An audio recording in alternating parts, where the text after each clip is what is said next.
Bab 1151. Davide memerintahkan Octagon. Saat mendarat di planet Grim, ia dikelilingi oleh beberapa kapal patroli.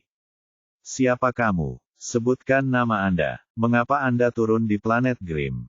Petik 2. Sebuah suara datang dari kapal patroli. Saat ini, David sedang tidak ingin membuang nafas dengan pihak lain. Dia sudah membuang cukup waktu.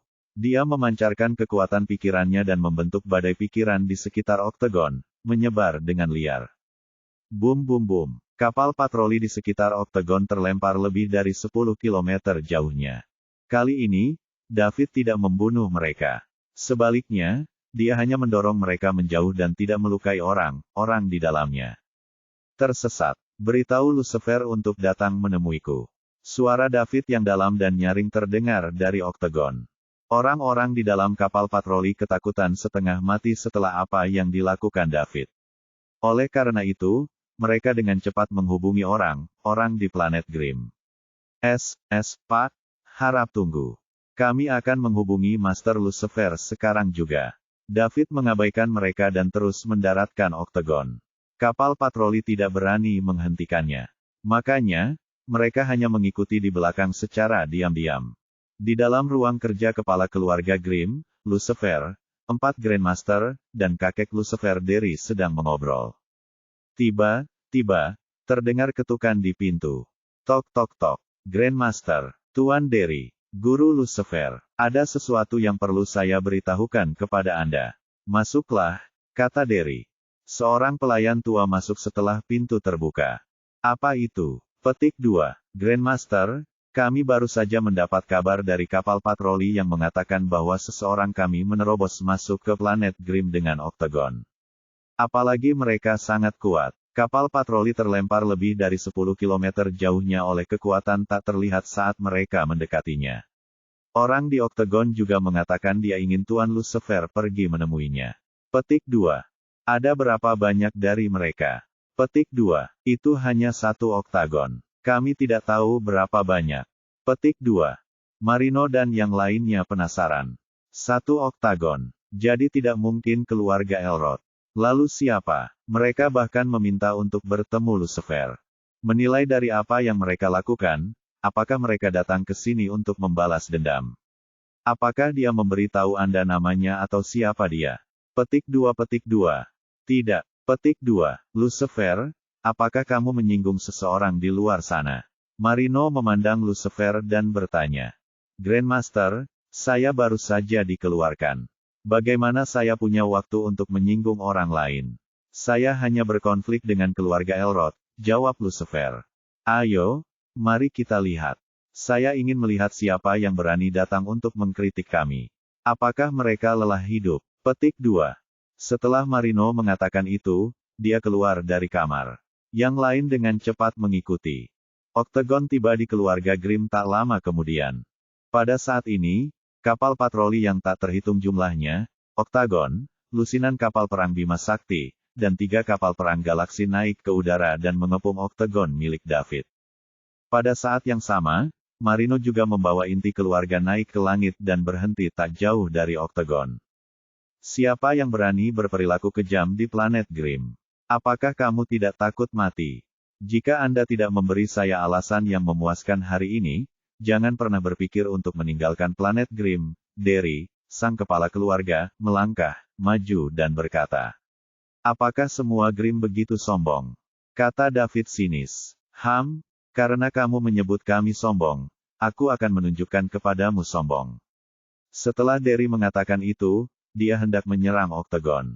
Bab 1152. Namun, Lucifer yang berdiri di sampingnya tiba-tiba berkata, apakah kamu David? Lama tidak bertemu, Tuan Lucifer, aku sangat senang kamu masih mengingatku. David tersenyum dan menyapa Lucifer. Apa yang kamu lakukan di sini? Apakah kamu di sini untuk meminta maaf padaku? Apakah kamu membawa Mia kepadaku? Sayang sekali. Bahkan jika kamu melakukan itu, aku tidak akan memaafkanmu. Karena kamu berani menodai hal yang aku cintai, kamu harus mendapatkannya siap membayar harganya, dan harganya adalah kematian. Lucifer menyalak. David merampas keperawanan Mia, dan ini merupakan noda paling menonjol dalam hidupnya. Jadi bagaimana jika dia memiliki Mia sekarang? Orang lain akan membicarakannya di belakang. Lucifer Grimm, putra tertua dan calon kepala keluarga Grimm, bersama seorang wanita yang dimanfaatkan oleh orang lain. Oleh karena itu, David harus mati. Hanya dengan cara itu dia akan merasa sedikit lebih baik. Tuan Lucifer, bukankah kamu terlalu percaya diri? Apakah aku terlihat di sini untuk meminta maaf? Anda, petik 2, lalu kenapa kamu ada di sini? Tanya Lucifer. Aku di sini untuk meminta penjelasan dari keluargamu tentunya. Penjelasan apa? Kamu memikat Mia dan aku ke planet Staub dengan janji menjual kamar dagang. Kamu tidak hanya menyia-nyiakan waktuku, kamu bahkan ingin membunuhku dan mendominasi Mia. Tidakkah menurutmu kamu harus melakukannya? Beri aku penjelasan, tanya David dengan serius. Hahaha. Petik 2. Perkataan David membuat Lucifer tertawa terbahak-bahak. Kamu datang ke sini untuk meminta penjelasan padaku. David, apakah kamu gila? Apa kamu tidak tahu ini wilayahku? Saya rasa kamu di sini bukan untuk meminta penjelasan. Sebaliknya, kamu di sini untuk mati. Karena kamu membawa Mia ke sini ketika kamu melakukannya, aku harus berterima kasih. Lucifer, karena kamu masih bersikeras melakukan hal-hal dengan cara yang salah, akhirmu sudah diputuskan. Aku tidak ingin membuang-buang nafasku bersamamu lagi. Petik 2. Setelah David mengatakan itu, dia berkata kepada orang-orang di sekitar Lucifer, apakah Anda pengambil keputusan di keluarga Grimm? Saya adalah kepala keluarga. Bolehkah saya tahu siapa Anda? David, aku. Lucifer masih ingin bicara, tapi Derry menghentikannya. Lucifer, berhenti bicara sekarang. Kakek. Petik 2. Derry memelototi Lucifer, dan dia diam. Namun, dia menatap oktagon milik David dengan sepenuh hati. Derry mengetahui dendam mereka dari percakapan baru-baru ini. Meski begitu, David sendiri berani mendatangi mereka dan meminta penjelasan. Entah dia gila, atau dia mendapat dukungan. Keluarga Grimm tidak terkalahkan di wilayah kerajaan. Ada banyak kekuatan di luar sana yang bisa dengan mudah menghancurkan keluarga Grimm. Sebelum mengetahui siapa sebenarnya David, ada baiknya menanyakan hal ini padanya agar mereka tidak menyinggung kekuatan besar yang bisa menghancurkan seluruh keluarga mereka. Kamu tidak perlu tahu siapa aku. Aku ingin bertanya bagaimana kamu akan menghadapi Lucifer yang menyia-nyiakan waktuku dan bahkan mencoba membunuhku. Bisakah kamu memberiku jawaban yang memuaskan? Tanya David. Bagaimana caranya? Apakah kamu mengharapkan aku untuk memberikan jawaban meskipun kamu tidak memberitahuku siapa dirimu? Apa maksudmu jika identitasku bisa menekanmu? Maka kamu akan mengaku kalah, dan jika aku tidak bisa, maka kamu akan membunuhku. Aku mengerti. Saya dapat memberitahu Anda sekarang bahwa saya tidak memiliki kekuatan apapun di belakang saya, dan saya hanya mengandalkan diri saya sendiri. Apakah Anda senang dengan jawaban saya? Apakah kamu serius? Anda tidak bercanda, bukan? Tentu saja, saya bersumpah demi surga di atas saya bahwa saya, David Liddell, hanya akan mengandalkan diri saya sendiri sepanjang hidup saya dan tidak akan pernah bergantung pada orang lain. Petik 2. Distrik menjadi sunyi. Derry menatap Grandmaster Marino. Marino memberinya anggukan kecil, mengisyaratkan dia untuk menyelidiki David. Lalu Derry mengangguk. Setelah itu, dia berbalik dan berkata, David, kamu adalah orang pertama yang berani memasuki planet Grimm. Namun, Anda tidak menunjukkan wajah Anda bahkan setelah Anda berada di sini. Aku hanya bisa mengeluarkanmu jika itu masalahnya. Derry melangkah maju setelah dia mengatakan itu. Kapal tingkat rendah seperti Octagon tidak bisa menahan Celestial Ranker seperti Derry. Dia ingin membuka Octagon dan menarik David keluar untuk melihat siapa dia. Bab 1153. Di dalam Octagon. Saat Mia melihat Derry menyerang mereka, jantungnya berdegup kencang. Dia mencengkeram David dengan erat dan berteriak dengan gugup, David. Petik 2. Meski David bilang dirinya kuat, Mia belum pernah melihat kekuatannya sebelumnya. Selain itu, keluarga Grimm tidak seperti keluarga Tufin, dan ini adalah wilayah keluarga Grimm. Jika terjadi sesuatu yang buruk, mereka mungkin tidak dapat meninggalkan planet Grimm. Saat ini, David menoleh untuk melihat ke arah Mia. Dia tersenyum dan berkata, "Jangan khawatir, saya di sini." Petik 2. Mia menjadi tenang saat melihat senyuman David. Senyuman pria ini membuat orang merasa sangat aman. Derry mendekati oktagon dan ingin membongkar bagian luar kapal. Saat ini, semua orang sedang memandangnya. Lucifer menunjukkan senyuman gila. Kakek mengambil tindakan, maka David pasti akan mati hari ini. Jadi bagaimana jika David punya beberapa trik? Saya masih memiliki 4 Grandmaster saya. David tidak bisa melarikan diri hari ini. Marino dan para Grandmaster lainnya sedang mengamati Derry. Mereka berbagi pemikiran yang sama dengan Derry. Karena orang ini berani datang ke keluarga Grimm, dia tidak akan sederhana jika dia tidak bodoh. Selain itu, mereka tidak dapat merasakan energi apapun di dalam oktagon. Seolah ada sesuatu yang menghentikannya. Hal yang tidak diketahui adalah yang paling menakutkan. Oleh karena itu, mereka meminta Derry mencari tahu apa yang disembunyikan David. Saat Derry hendak menyentuh segi 8, tiba-tiba ruangan terasa membeku. Derry melebarkan matanya dan menatap oktagon tepat di ujung jarinya. Namun, dia tidak bisa menyentuhnya. Yang lebih parahnya adalah dia tidak bisa bergerak. Bagaimana ini bisa terjadi? Saya tidak bisa bergerak. Apa yang telah terjadi? Adakah yang bisa memberitahuku? Petik 1. Derry merasa semakin ngeri. Dia telah hidup selama berabad-abad, namun dia belum pernah mengalami kejadian aneh seperti itu. Yang lain juga memperhatikan ada sesuatu yang tidak beres. Derry berada di sebelah oktagon, tapi dia tidak melakukan apapun. Marino melihat raut ketakutan di wajah Derry dan dia tahu pasti terjadi sesuatu. Saat dia ingin bertanya, hilang. Petik 2. Kata-kata itu terdengar seperti guntur ketika terdengar di telinga semua orang. Semua orang pusing karena getarannya. Sebelum mereka menyadari apa yang sedang terjadi. Pada detik berikutnya, bum bum bum. Badai kuat mulai menyebar dari oktagon. Saking kuatnya, masyarakat sekitar serasa seperti dedaunan di lautan yang dikelilingi ombak setinggi lebih dari 100 meter. Mereka tidak bisa menolak sama sekali. Awalnya, kapal keluarga Grimm mengepung oktagon dari dekat. Namun, setelah David mengatakan itu, semuanya berubah menjadi kembang api di tengah badai ini. Kemudian, mereka menghilang setelah berubah menjadi potongan-potongan yang tak terhitung jumlahnya. Sementara itu, tidak ada seorang pun yang tersisa dalam jarak 100 km dari oktagon.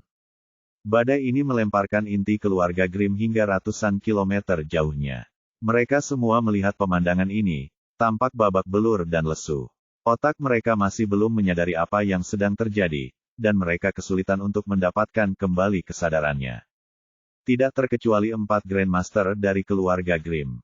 Marino memegang Lucifer saat mereka diam-diam mengamati oktagon dari jarak ratusan kilometer. Meski Marino terlihat tenang, namun ombak besar menerpa hatinya. Ia bahkan merasakan energi yang tak tertahankan menyapu dirinya saat melihat pemandangan tadi.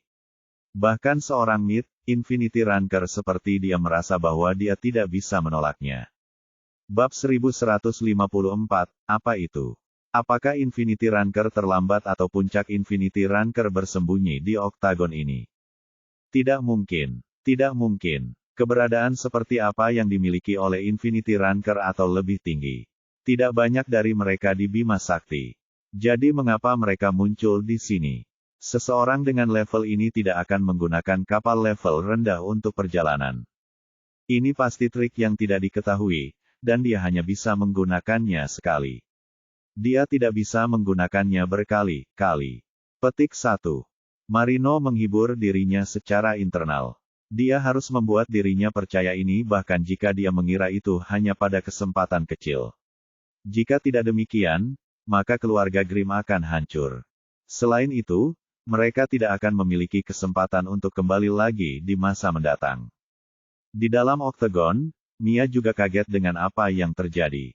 Ketika David mengatakan itu, dia tidak bersuara keras. Dia hanya mengutarakan dengan volume normalnya. Apalagi, dia tidak merasakan apa saat berada di samping David. Meskipun demikian, keadaannya adalah kekacauan di luar sana. Bejana yang tak terhitung jumlahnya dari keluarga Grimm dihancurkan oleh apa yang dikatakan David.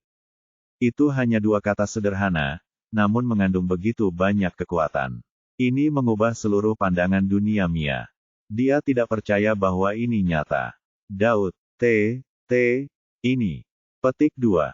Mia mulai gagap. Jadi, apakah Anda menyukainya? David terkekeh dan bertanya. Ya, Mia mengangguk dengan cepat. Sudah kubilang aku kuat, tapi kamu menolak untuk mempercayaiku. Grims itu hanyalah semut di dinginmu. Lagi pula, keempat Grandmaster itu hanyalah semut yang sedikit lebih kuat di bawah, kata David dengan serius.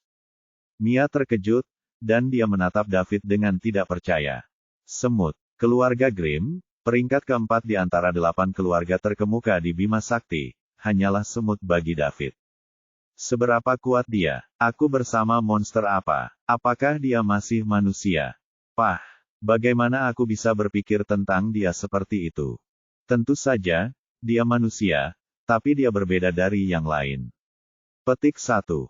Saat ini, Mia merasa jika dia memberi David waktu untuk tumbuh, dia mungkin bisa bertarung dengan Kaisar Kekaisaran Bima Sakti.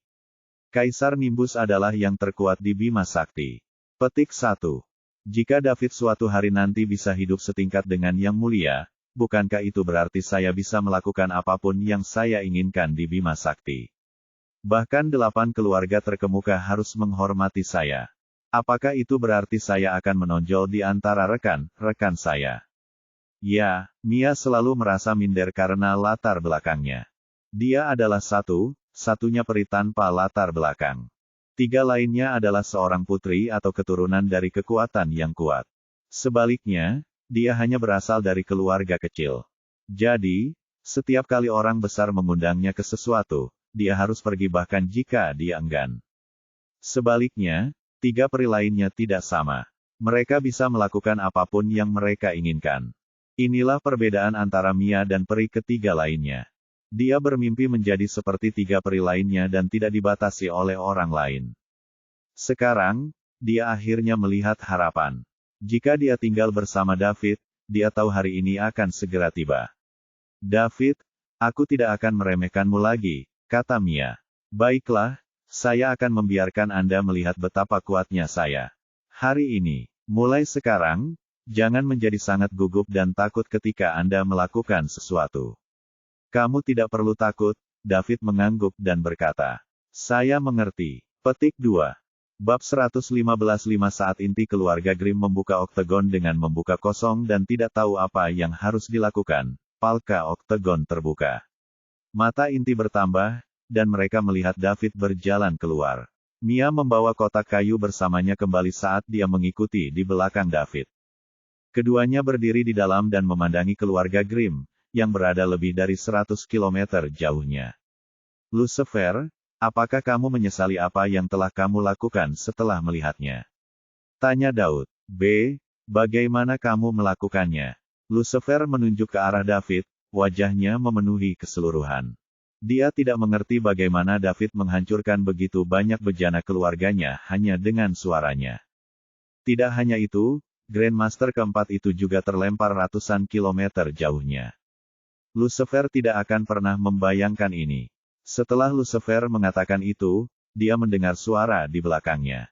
Berlutut. Kemudian, dia merasakan kekuatan yang luar biasa darinya. Setelah itu, dia sadar tanpa berlutut di lelah. Lucifer berbalik dengan tak percaya. Orang yang meminta untuk berlutut barusan adalah Grandmaster. Adipati Agung. Seru Lucifer. Diam. Minta maaf kepada David sekarang. Marino berkata dengan tegas. Tuan Besar, saya. Sebelum Lucifer selesai berbicara, Marino memotongnya. Saya meminta Anda untuk meminta maaf kepada dia. Marino menatap Lucifer dan mengucapkan kata demi kata. Saat ini, dia mendidih. Keluarga Grimm bekerja keras selama beberapa generasi dan akhirnya sampai di tempat mereka sekarang. Mereka cukup beruntung berada di antara 8 keluarga terkemuka dan bahkan menduduki peringkat keempat. Marino tidak menyangka akan mengalami kerugian sebesar itu karena secara tidak sengaja telah menyinggung seseorang. Tak terhitung kapal mereka telah berubah menjadi debu. Kendaraan yang hancur merupakan 2/3 dari kapal mereka dan terakumulasi selama ratusan tahun. Sekarang, mereka semua telah pergi. Apalagi, pihak lain sepertinya tidak akan berhenti. Jika mereka tidak berhati-hati, keluarga mereka akan musnah hari ini. Selain itu, orang yang melakukan semua ini adalah Lucifer, bintang keberuntungan keluarga. Saat ini, Marino tidak menyangka bahwa Lucifer adalah bintang keberuntungan. Dia jelas pembuat onar. Marino sangat menyesal. Jika dia tidak membiarkan Lucifer keluar, apakah keluarga mereka akan berada dalam posisi yang membahayakan saat ini? Lucifer memandangi Grandmaster mata marah dan tahu dia sedang serius. Hatinya menjadi dingin ketika dia teringat bagaimana Grandmaster itu juga terlempar ratusan kilometer jauhnya oleh suara itu. Grandmaster mungkin tahu dia bukan lawan David, jadi maksudnya dia menunjukkan ekspresi ini. Jika tidak, dia akan membalas dendam setelah keluarganya menderita kerugian yang begitu besar. Dia tidak akan membiarkan David bertindak begitu arogan. Bahkan jika Lucifer tidak ingin mempercayai kemungkinan ini, dia harus mengakui bahwa itu masih mungkin. Jika ingin bertahan, ia harus mengakui kesalahannya, meminta maaf, dan meminta David untuk memaafkannya. David, peri tari, aku menyinggungmu. Saya harap orang-orang dengan moral tinggi seperti Anda tidak akan mengingat kesalahan saya. Tolong biarkan aku dan keluargaku pergi. Saya tidak akan pernah melupakan rahmat dan kebaikan Anda, kata Lucifer dengan rendah hati. Dia memikirkan ini melalui dan menyadari bahwa jika dia ingin tetap hidup, dia hanya bisa menjadi rendah hati.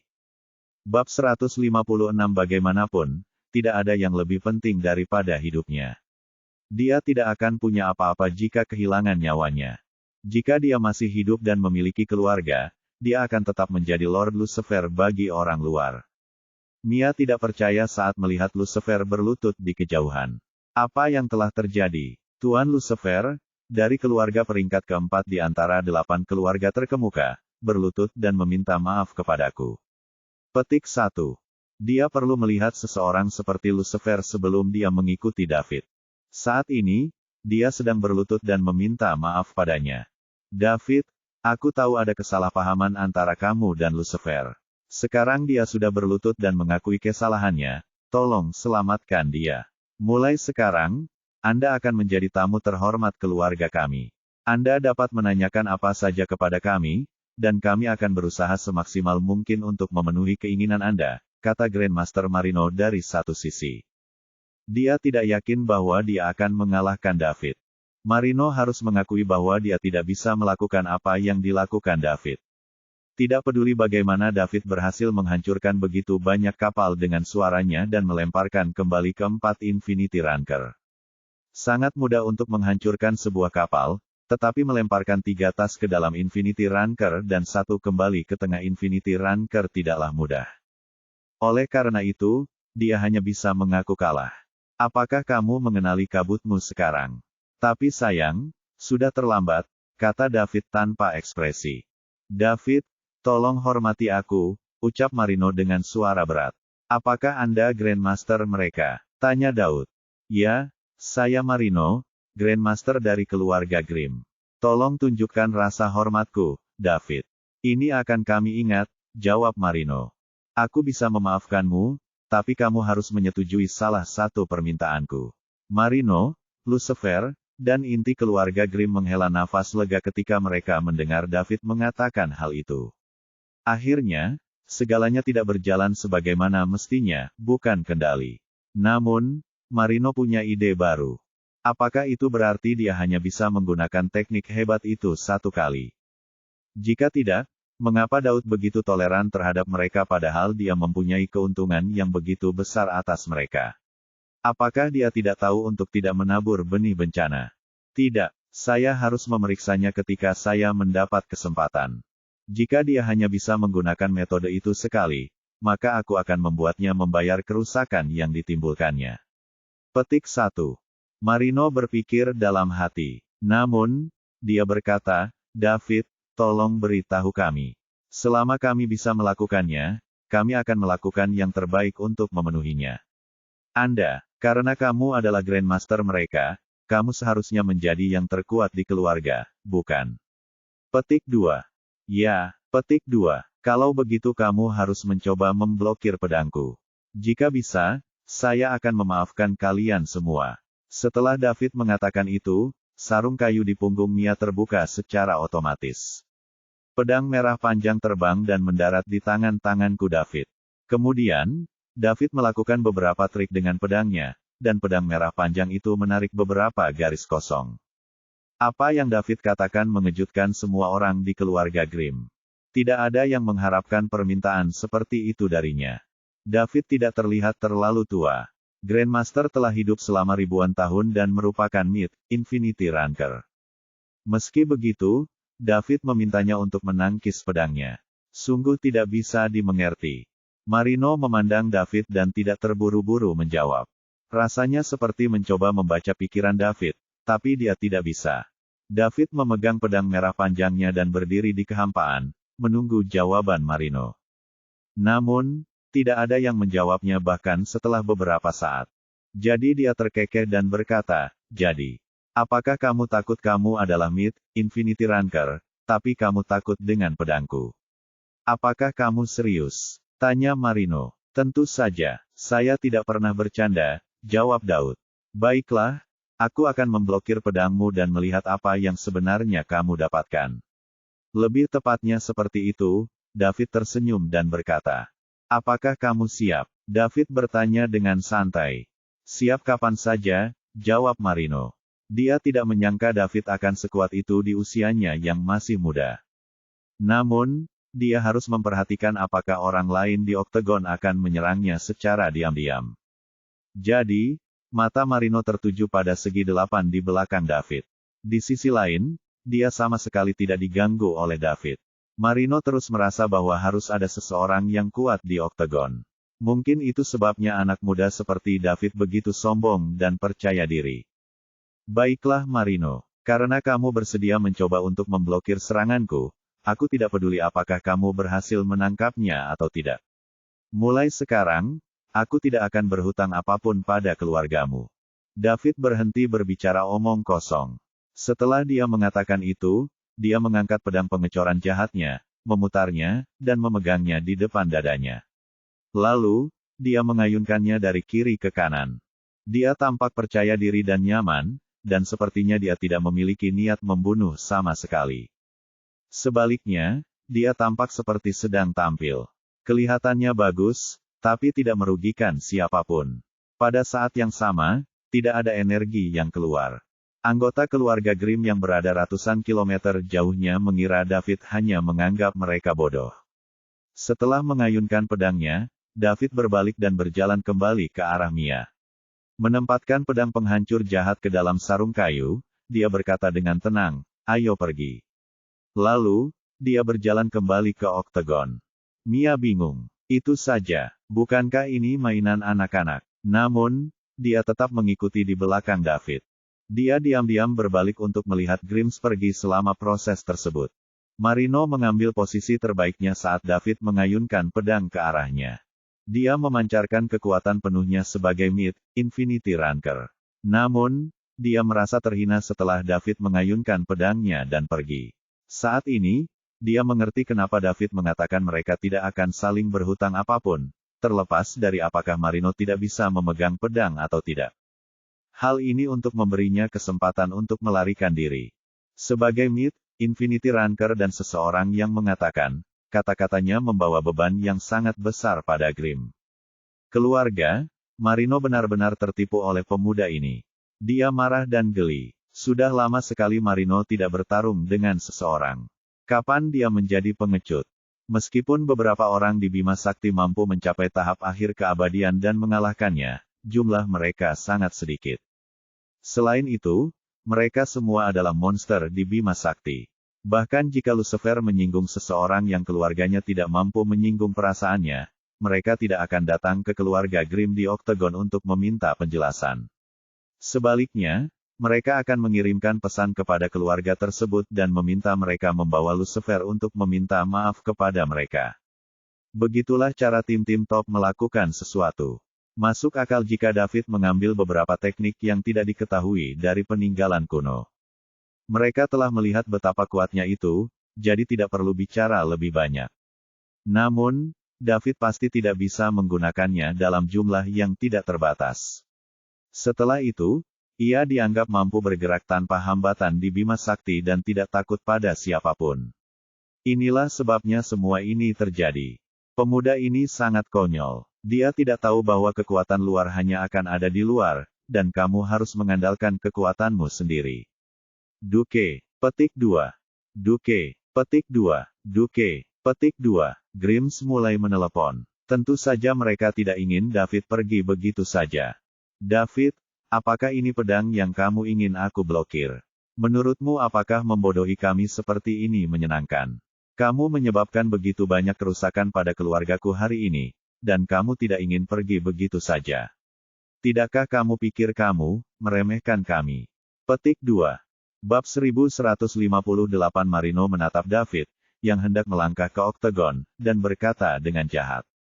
Saat David melangkah ke oktagon, dia berhenti dan menoleh untuk melihat Grims dari jauh. Dia tersenyum dan berkata, menyenangkan. Saya tidak main dengan Anda semua. Adapun apakah saya meremehkan Anda semua, jujur saja, Anda harus memutuskan apakah Anda ingin membunuh saya setelah Anda memblokir pedang saya. Setelah Daud mengatakan itu, dia berbalik untuk pergi. Kemudian, dia mengangkat tangan kirinya dan menjentikkan jarinya sebelum memasuki oktagon. Jepret. Jepretan itu memenuhi telinga keluarga Grimm. Marino hendak menghentikan David ketika dia tiba merasa merinding di sekujur tubuhnya. Bukan hanya dia, anggota keluarga lainnya merasakan aura kematian menguasai mereka, dan mereka sangat terkejut. Lari, tinggalkan tempat ini sekarang. Marino berteriak pada anggota keluarganya di belakangnya. Pada saat yang sama, dia melepaskan kekuatan tempur Mid-Infinity Ranker-nya untuk mencoba menghentikan krisis yang tiba-tiba ini. Lampu merah muncul di depan Grims. Itu terlihat sangat tipis dan tidak berbahaya. Namun, itu memancarkan aura kematian yang dingin, membuat semua Grimm merasa seperti terjun ke dalam gua es. Lampu merah bergerak cepat. Dalam sekejap mata, dia diam tiba di hadapan Marino, Grandmaster terkuat dari keluarga Grimm. Saat Marino mencoba menghentikannya, cahaya tersebut menembus tubuh Marino seperti sinar inframerah. Itu bergerak tanpa hambatan dan mengamuk, menembus semua Grimm dalam sekejap mata. Kemudian, itu menghilang ke dalam kehampaan. Marino dan anggota keluarganya berhenti bergerak. Jika seseorang melihat lebih dekat, orang bisa melihat ekspresi yang sangat mengerikan di semua wajah mereka. Marino memandang oktagon dari jarak ratusan kilometer dengan tak percaya. Apa itu? Petik 1. Itu diam dan bisa bergerak perlahan atau cepat sesuka hati. Jika seseorang menggambarkannya secepat itu, butuh waktu lama untuk menempuh jarak ratusan kilometer. Namun, jika seseorang menggambarkannya sebagai lambat, para Grimm tidak punya waktu untuk bersembunyi setelahnya mereka akhirnya menyadarinya. Terlebih lagi, itu juga sangat kuat. Bahkan Ranker Infinity seperti Marino tidak bisa menghentikannya. Dalam sekejap mata, itu menembus Grims dan membelah mereka menjadi dua. Saat ini, Grims sedang sekarat. Karena lampu merah terlalu cepat, tubuh mereka tidak punya waktu untuk bereaksi, jadi mereka tidak melakukannya mati seketika pada saat ini. Pedang David akhirnya menunjukkan kekuatannya.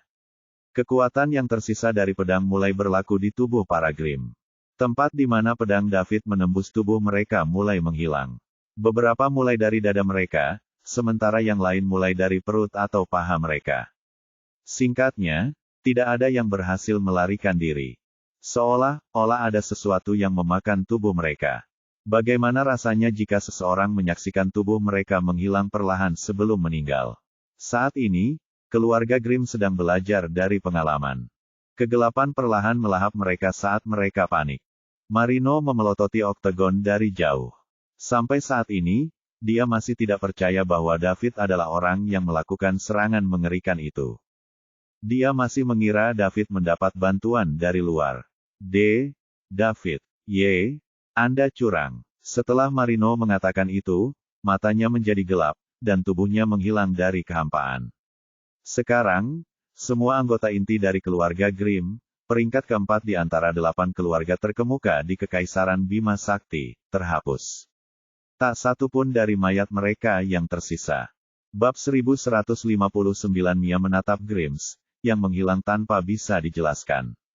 Dia masih tidak bisa membungkus kepalanya dengan ini. Apakah David melakukan itu dengan pedangnya?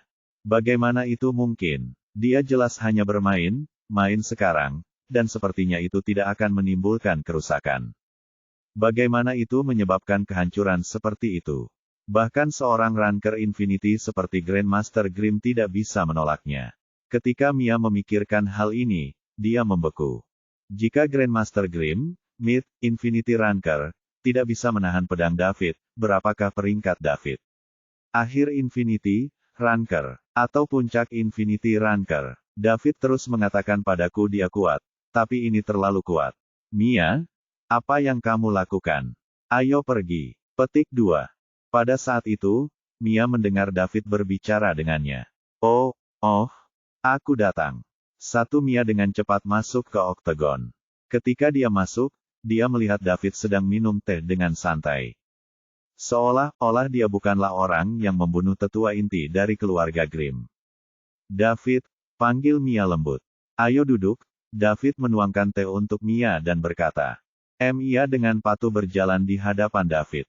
Bagaimana menurutmu? Sudah kubilang aku kuat. Apakah kamu percaya padaku sekarang? David tersenyum. Aku percaya kamu dulu, tapi aku tidak berpikir kamu sekuat itu, jawab Mia. Dan sekarang kamu. Petik 2. Ya, petik 2 titik. Mia mengangguk. Kamu seharusnya tahu apa yang harus dilakukan sekarang, kan? Petik 2. Jangan khawatir, David. Saya tahu apa yang harus saya lakukan. Aku tidak akan mempermalukanmu lagi. Petik 2. Itu bagus. Mari kita pergi ke Royal Regent, kata David. Baiklah, Daud. Tapi, saya punya usul, kata Mia. Lanjutkan. Petik 2. David, kamu membunuh semua tetua inti dari keluarga Grimm. Oktagon kita lambat, jadi kenapa? Bukankah kita mencuri salah satu kapal perang galaksi milik keluarga Grimm? Dengan begitu, akan jauh lebih cepat bagi kami. David memikirkannya dan menganggap itu ide yang bagus. Mereka dapat menghemat banyak waktu menggunakan bentuk transportasi lain. Namun, dia tidak mau mengambilnya. Dia lebih suka membelinya karena dia bahkan bisa mendapatkan beberapa poin mewah. Bahkan jika itu tidak banyak, dia akan tetap mendapatkan sesuatu, bukan? Dia bisa membunuh 2 burung dengan 1 batu. David berkata, baiklah, tapi kita tidak boleh mencurinya. Saya punya prinsip dan tidak mau mengambil barang orang lain. Saya harus membeli 1 sebagai gantinya. Saya membunuh para Grimms karena mereka ingin membunuh saya hanya membiarkan mereka mencicipi obat. Mereka sendiri. Jika kita mencuri dari mereka, bukankah kita akan menjadi bajak laut luar angkasa yang hanya tahu membunuh demi uang? Bagaimana orang lain akan memandang kita? Petik 2.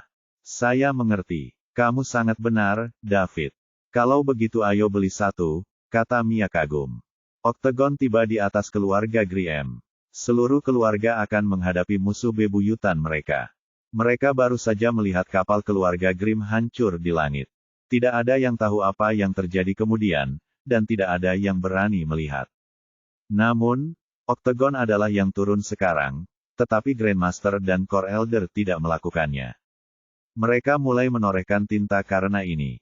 Oh tidak, serang, beritahu Tuan Derry. Seorang bawahan keluarga Grimm yang tidak tahu apa yang terjadi berteriak. Memberitahu Tuan Derry, kepala dan Grandmaster Anda belum kembali, jadi mereka mungkin sudah mati sekarang. Semuanya, pikirkan cara untuk melarikan diri. Petik 2. Omong kosong. Bagaimana bisa Grandmaster mati? Petik 2. Grandmaster Grimm tidak terkalahkan. Bagaimana mungkin dia tidak mati? Hahaha. Keluarga Grimm mendapatkan pembalasan mereka. Jika kamu berani berbicara omong kosong lagi, aku akan membunuhmu. Petik 2. Bab 1160, itu akan terus diungkapkan. Keluarga Grimm mendapatkan penyelesaian mereka. Ini adalah janjimu karena menjarah di mana-mana. Hahaha. Keluarga Grimm hancur. Saat mereka akan mulai bertarung, aura yang menyesakkan membuat kepingan mereka dari atas, dan mereka tidak berani bergerak. Hubungi saya seseorang dari keluarga Grimm yang bisa mengambil keputusan, kata David. Grim Manor membayangkannya. Tidak ada yang berani mengambil langkah maju karena jika mereka melakukannya, mereka bisa mati. Mereka semua adalah kerabat jaminan atau bawahan keluarga. Oleh karena itu, tidak ada yang mau membahayakan nyawanya. Pada saat ini, seorang pria parubaya tiba-tiba maju. Dia berlutut di tanah dan bertanya, "Pak, apakah Lord Derry dan para Grandmaster sudah mati?" Petik 2.